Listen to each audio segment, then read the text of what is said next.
Lucifer's slander. Lucifer, a name that once embodied light and hope, was reinterpreted as a symbol of evil in the course of Christian cultural history. The Latin Lucifer means nothing less than bearer of light, and poetically refers to the morning star, the planet Venus, which in Roman mythology stands for beauty and radiant light, among other things. But how did this profound distortion come about? Origin of the reinterpretation. The key lies in a passage from the Old Testament. Isaiah 14:12-15 speaks of the fallen morning star. Originally, this passage referred to the arrogance of the Babylonian king, who had overreached himself and failed because of his own pride. However, early Christian theologians such as Jerome interpreted this passage allegorically.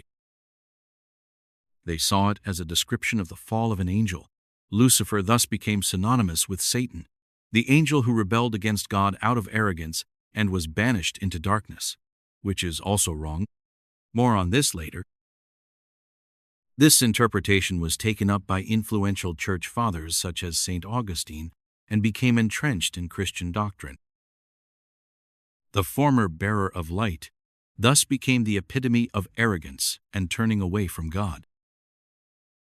Lucifer was thus not only slandered, but also turned into a pawn in the alleged cosmic battle between good and evil, as a counterpart to Christ, the true light of the world. John 8:12. Why was this reinterpretation relevant for the Church? The denigration of Lucifer strengthened central Christian dogmas such as, "Be a sheep and obey," or also, "Submit to narcissistic, psychopathic abuse. Then you are good," my translation. The fall of Lucifer is meant to threaten us with the consequences of autonomous striving for knowledge and empowerment, a warning to strengthen the power of the Church. At the same time, Lucifer serves as a symbolic figure to stigmatize dissenters or critics. Any form of rebellion or personal striving for knowledge and enlightenment is thus brought close to an alleged Luciferian arrogance and branded as dangerous or even sinful. Long-term consequences. The Christian distortion of the concept and nature of Lucifer has had a profound cultural impact. While Lucifer was a symbol of light, knowledge, and enlightenment in antiquity, in the Christian context, he became the embodiment of darkness, seduction, and moral failure. And with this, a powerful intrigue has succeeded. The smear campaign has divided man and the important being and principle, Lucifer.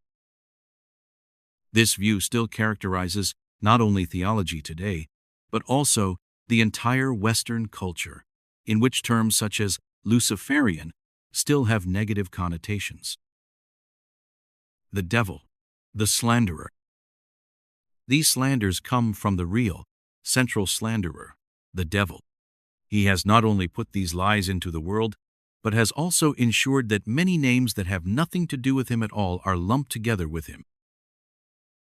Baphomet, Beelzebub, Baal, Lucifer, Samael, Satan. The list is almost endless.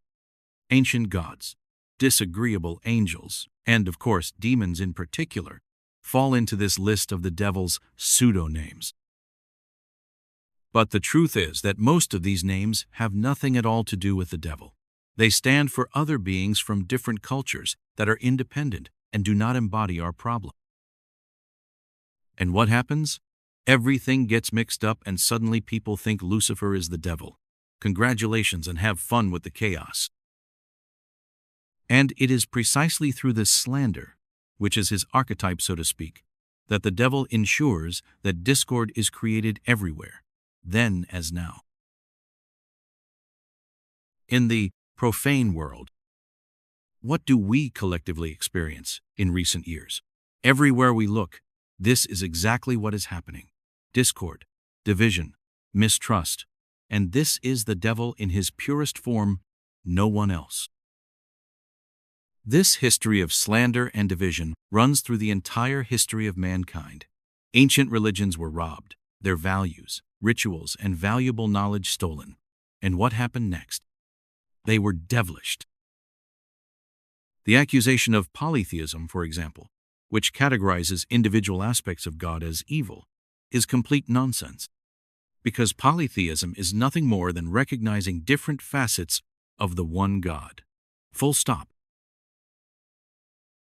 Both and monotheism and polytheism are therefore not a contradiction, but a both and. Aspects of God emanate in polarities that together in an interplay result in creation. This is why the chemical marriage is so important. The play with balance, the equalization of supposed opposites. By consciously working with the order of life, by reconciling the polarities and playing with their forces, we create.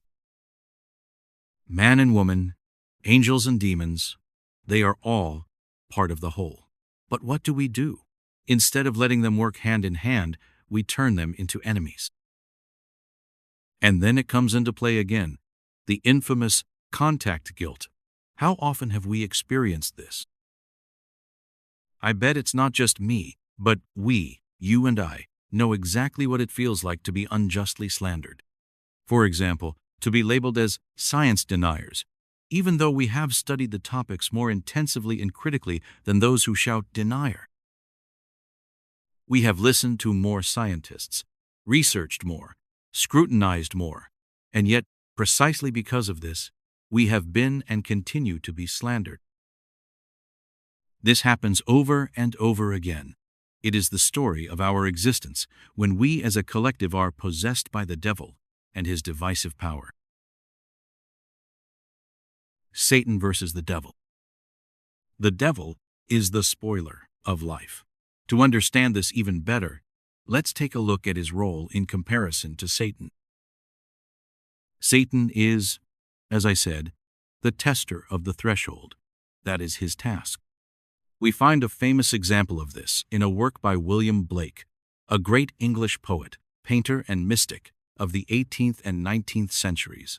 Blake has impressively depicted how Satan tests Job. See picture number 53. Satan tests, the devil confuses. Job was rich before the trial began. Then Satan took everything from him, his possessions, his family, his health. Why? To ask him, do you still stand by God? Or only when life is easy and pleasant and God gives you everything? This is a classic heroic test that demands, challenges, and enables mastery. And the decisive factor, Satan, is not the devil. The devil, however, if we put him in this situation, is playing a completely different game. He would whisper to Job, "Look, Satan is your enemy. You should fight him, not pass the test he gives you." To illustrate this once again, let's think of a sports test. Imagine you are a candidate for a black belt in a martial art. In front of you is the examiner, whose job it is to assess whether you have successfully learned what you need to master in order to be allowed to wear the belt. As an athlete, you naturally show the examiner what you have learned, your skills, your strength, your discipline, your character. But imagine that instead of demonstrating all of this, you would simply give the examiner on the 12. Because you think he wants to harm you. Because that's exactly what the devil is constantly telling you. That is what the devil wants.